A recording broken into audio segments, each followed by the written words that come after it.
Kaya nga, dito natin makikita na napakalaki ng kaibahan ng administrasyon ni Bongbong Marcos. Dahil sa administrasyon ni Bongbong Marcos, hindi kayo nabigyan talaga ng prioridad. Dito nyo makikita, talagang walang pakialam sa inyo. Panahon ni Pangulong Duterte, dami-dami mga programa para sa mga OFW. Natatandaan ninyo, dahil mga nirepatriate ng mga Pilipino, inaabuso, inire-rescue. Natatandaan ninyo, I think sila Ma'am Mocha Uson yun dyan sa Kuwait, diba? Nung mga panahon na inaabuso yung mga kababayan natin dyan, talagang itinatakas nila yung mga kababayan natin. And dyan sa Saudi Arabia, dyan sa may Riyadh, Saudi Arabia, kung Jeddah. Diyan sa may Jeddah, Saudi Arabia, meron diyan isang tulay, isang overpass or flyover, whatever. Nandiyan yung mga Pilipino o yung mga Pilipinong tumakas sa kanilang mga employer na inaabuso sila na wala silang mga passport dahil nga kinukuha ng mga amo nila yung passport nila. Tumatakas sila at dyan sila. Minsan nga buntis pa, minsan nga makikita mo ginahasa talaga ng mga amo yung mga anak nila, mga kamukha ng mga amo nila. Hindi, totoo yan, nangyayari yan. So, nung panahon ni Pangulong Duterte, kumuha siya ng eroplano para kunin lahat yung mga yan. For the longest time, hindi nakakauwi yung mga yan dahil walang dokumento, hindi maasikaso ng mga nakaraang mga administrasyon. Nung panahon ni Pangulong Duterte, inuwi niya lahat yan. So talagang pagka meron kang political will, kapag meron kang political will, lahat ng posibilidad gagawin mo or lahat ng makakaya mo gagawin mo para sa mga kababayan mo. Besides, ikaw ang ama ng Pilipinas. So dapat ikaw ay binibigyan mo ng importansya o nagpapakaama ka sa mga Pilipino. Hindi katulad ngayon, sabi ko nga sa inyo, hindi ba? Si Bongbong Marcos nagsalita sa isang UN Assembly. At dito pala sa pinagsalitaan ni Bongbong Marcos na ito na UN Assembly na ito, itong pinagsalitaan niya tungkol sa Women's Month na yan. Kapal ng mukha nito ni Bongbong, nagsalita pa tungkol sa kababaihan. Babae si Inday Sara, binababoy nga nila, mga hayop sila. Hindi ba? So nagsalita siya dito. Wala naman pala mga world leaders na nandiyan dyan. Yung mga ano lang pala yan, parang yung mga pinadala representante ng mga bansa nagpunta dyan. Wala naman palang magsasalita dyan ng mga world leader. Bakit siya nagpunta dyan? Bakit siya nagsalita dyan? Tumutulo pa yung sipon ng loko. Oo, grabe. Nakita niyo yung video na yun na tumutulo yung sipon niya parang tubig. Alam mo, ito kidding aside, napa-research talaga ako. Sabi ko, bakit kaya ganun Siyempre, malamig man dyan. Oo, malamig. Pero yung pagka hindi mo na daw napipigilan yung pagtulo ng sipon mo, minsan nga daw dugo yung tumutulo dyan. Ano daw yan? Isa daw yan senyales ng prolonged use ng pinagbabawal na gamot na sa ilong mo pinadadaan dahil sinisira pala niyan yung liners ng ilong mo, nostrils mo. Kaya pala ganun. Kasi merong isang pelikula akong pinanood, yun nga yung The Godfather. Meron doon isang bida, sinuntok siya sa ilong nung isang corrupt na pulis. Tapos since then, yung kaya lagi na siyang may hawak na panyo at lagi na siyang nagpupunas kasi nga tulo na ng tulo yung kanyang sipon, hindi niya na napipigilan, hindi niya na masinghot. Kaya ngayon, makikita niyo yung video na yun na tumutuloy yung sipon niya nang hindi niya na mamalayan, ginaganon-ganon na lang niya. Sabi ko, pucha, wala na to. Malala na talaga ito. Sabi ko nga sa inyo, yung mga palagay ko, yung mga habang nagsasalita siya, yung mga tao dyan, baka pinagchichismisan siya. Grabe, no? Lutang na lutang, no? Grabe, tumutulo yung sipon, no? Hindi niya nararamdaman kasi ganun yun. Kapag nasira yung nasal passages mo, sinuses mo, nostrils mo, dahil sa sobrang tagal mo nang gumagamit, sumisinghot, kasi dyan pinadadaan yan sa ilong. Ganyan ang nangyayari. So ito, tingnan mo, mismong pagkakataon na ang nagpapakita ng mga sinyalis at mga bagay na ito sa ating mga Pilipino, siguro naman natuto na tayo. Di ba? Nakakahiya talaga na ang leader ng Pilipinas pumupunta diyan humaharap kahit naman sigurado ako ayaw naman talaga siyang harapin. Nagpa-picture lang yan doon sa parang leader ng United Nations. Nagpa-picture lang yan, kumamay, gumastos ka pa ng daan-daang milyon. Gumastos ka pa ng daan-daang milyon para lang magpunta diyan at kumamay, magpa-picture, magpa-photo op para kunyari bati-bati kayo. Aanhin mo naman na bati-bati kayo ng mga taga-ibang bansa kung dito sa Pilipinas. Ikaw ang pinaka hindi pinagkakatiwalaan na leader. 'Di ba? Negative 3, negative 5. So siguro ganun din, katulad nga nung pagpapadala nila kay Pangulong Duterte sa ICC, kaya nila pinadala doon dahil hindi na sila pinaniniwalaan dito. Ganun din si Bongbong, wala nagmamahal sa kanya sa Pilipinas, hindi siya mahal ng mga Pilipino. Itinatakbil siya nung mga panahon nga na parang may mga na itinatakbo diyan sa ospital ng BGC, pinananalangin nila siya na yun. Pinananalangin nila na sana huling niya na yan, tulog niya na. Di ba? Kaya ngayon pupunta siya sa ibang bansa, doon siya naghahanap ng kalaro, doon siya naghahanap ng kaibigan, doon siya naghahanap ng mga kausap kasi dito wala nang kumakausap sa kanya. Ganyan di ba sa tropahan niyo? Sa tropahan ninyo, di ba, kapag ikaw hindi ka na mahal ng mga tropa mo, di ba, naghahanap ka ng ibang tropa. Ganun ang ginagawa nito. So gumastos siya na pera ng taong bayan, 2 jet daw yung pinadala diyan, tapos napakarami nilang entourage, parang meron ngang computation si Doc Lorraine Badoy na lumalabas na by the hundreds or 100 millions or plus yung kanilang gasta sa 3 araw na pag-stay nila diyan. Imaginein mo yung ganung karaming pera, sana magpadala ka na lang ng chartered plane papunta ng Middle East para maiuwi mo yung mga kababayan mo. O kaya nagpakain ka na lang dito sa Pilipinas kaysa nagpunta ka diyan, nag-speech ka, wala naman nakikinig sa'yo, wala naman naniniwala sa'yo, alam naman nila na addict ka daw. Sabi ng kapatid mo, alam naman nila, kalat na sa buong mundo yung pagnanakaw sa flood control project na pinirmahan mong pinaka maanumalyang gaa. Hindi ka nahihiya niyan. Ito, panoorin natin itong balitan to. Ipagpulong si Pangulong Bongbong Marcos kay US Secretary General Antonio Guterres sa pagpapatuloy ng UN General Assembly sa Amerika. At live mula sa New York, may Express report si Maricel Halili. Mase, kamusta? Ano bang mga napag-usapan nila at anong latest dyan? Niki, sa unang pagkakataon, humarap si Pangulong Bongbong Marcos sa 70th session ng Commission on the Status of Women ng United Nations at dito nga ay sumentro ang kanyang pahayag sa kahalagahan ng edukasyon para sa mga babae. Kahalagahan ng edukasyon para sa mga babae. Tapos ninanakaw nyo, sabi ni VP Sara, ninanakaw nyo lang yung pera para sa edukasyon. Nung education secretary siya, sinabi niya sa'yo na hindi makukumpleto itong mga backlog natin sa classroom kasi pinakikialaman ng pinsan mo. At nung demonyito niyang Lipores na si Zaldico, yung budget ng Department of Education, binrush off mo lang yun. Sabi mo, oh, that's a different story. Oh, that's a different topic. Gumaganong-ganong ka lang. Tapos ngayon, sasabihin mo dito, kahalagahan ng edukasyon. Walang hiya talaga, paka-ipokrito talaga nitong kupal na ito. Din siya ng bilateral meeting sa isang leader ng United Nations. Today, Sa harap ng General Assembly Hall sa United Nations, binigyang diin ni Pangulong Marcos Kita nyo yung tumutuloy sipon. Puta, nakakadiri. Tingnan mo yung mga tao. Tingnan ninyo yung mga tao sa paligid niya. Nakikita nyo. Walang nakikinig sa kanya.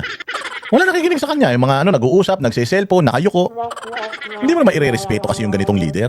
Kasi sabi ko nga sa inyo, si Pangulong Duterte, ang presidente ng Pilipinas, grabe kung imbitahin siya ng mga world leaders. At saka kapag nag-picture sila ng mga world leaders, si Pangulong Duterte lagi nasa gitna.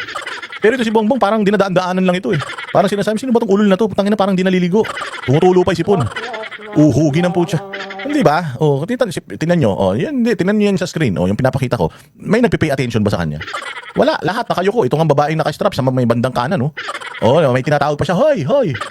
Parang nagchichismisan lang sila eh. Walang nakikinig sa kanya. Sino bang makikinig dito? Alam naman ng buong mundo na magnanakaw yung tatay niya. Alam ng buong mundo na diktador ang tatay niya. Tapos nung umupo siya sa Pilipinas, napaunlad niya ba? Hindi. Puro rally, puro reklamo, negative vibe ang kanyang trust rating. Bakit sa tingin niya? Hindi alam ng mga taga-ibang bansa yan. Nagkalat ang Pilipino sa buong mundo. Siyempre, kapag may Pilipinong may nakakausap na banyaga, lahat ng mga Pilipino sa ibang bansa galit na galit sa kanya eh. So, nalalaman ng mga taga-ibang bansa kung anong klaseng tao ito. May makikinig ba dyan? ang kahalagahan ng edukasyon sa lahat ng kababaihan. Gaya raw sa Pilipinas, kung saan naglalatag ng mga panuntunan para palakasin ang proteksyon sa mga babae, magkaroon ng mas malawak na oportunidad sa edukasyon na trabaho at isulong ang pagiging leader ng mga babae sa lahat ng sektor ng lipunan. Sulong ang pagiging leader ng mga babae sa lahat ng sektor ng Pilipinas, gago kayo. Kasi simula pa lang ng panunungkulan ninyo, ang una nyo kagad ginawa, niligwak nyo si Inday Sara. Nagtawag kagad kayo ng mga congressman na makakasama ninyo para itaguyod si Martin Romualdez na sumunod sa yung presidente, tapos si Inday Sara eventually pa-impeach para hindi na kayo mapigilan sa mga kahayupang ginagawa nyo sa bayan. Iintindihan mo ba yung sinasabi? Sabi ko nga sa inyo, si Bongbong hindi man kinikilabutan kapag nagsisinungaling. Pathological liar ang tawag dyan. Kumbaga sa serial rapist at saka serial killer. Ganun yan. Yung pucha yan, masayang-masaya siya pag ginagawa niyo yung kahit na alam naman niya na masama. Yung kleptomaniac ka, masayang-masaya ka magnakaw. Grabe ang fulfillment mo kapag nakakapagnakaw ka kahit alam mo naman na mali. Ganyan din to si Bongbong, being a pathological liar. Kahit na nakatingin siya sa mata mo, hindi siya kumukurap. Talagang expert na. If there's one thing that expert ito si Bongbong, yan yung magsinungaling. Yan yung manloko. Walang ibang expertise ito. Sabi ko nga sa inyo. Baka mas magaling pa tong manloko ng tao kaysa magluto ng adobo eh. Maniwala kayo. Kasi tinan mo, you're talking about yung equal privilege and equal opportunity between woman and man. Tapos, putsang ina, ganito ginagawa nyo kay VP Sara. Tinan mo, sinasabi niya, sinusulong niya yung interest ng kababaihan. Ano na mga proyekto para sa kababaihan? Ang mga naisulong mo. Putsa, tulay nga, wala ka eh.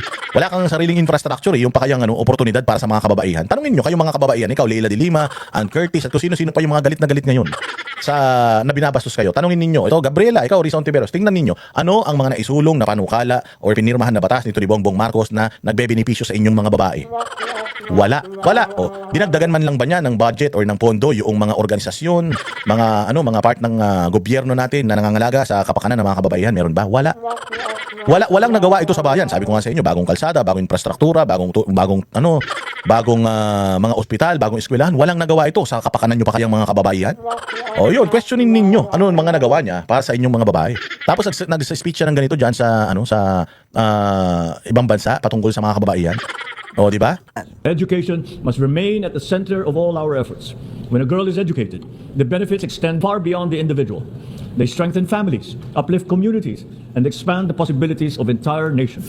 Nagkaroon din ng bilateral meeting si Pangulong Marcos kasama si UN Secretary General Antonio Guterres. Dito, ikinampanya ni PBBM na ibigay sa Pilipinas ang non-permanent seat sa UN Security Council. Ipinaabot din daw dito ni Guterres ang suporta ng UN sa Pilipinas bilang share ng ASEAN ngayong taon. Pero kahit nandito sa New York, napanood daw ni PBBM ang viral video tungkol sa empleyado ng Migrant Workers Office sa Bahrain. Tingnan ninyo. Diyan daw sa New York, napanood niya yung viral video na ito. So, kung hindi pa dahil sa YouTube, hindi niya pa malalaman ito.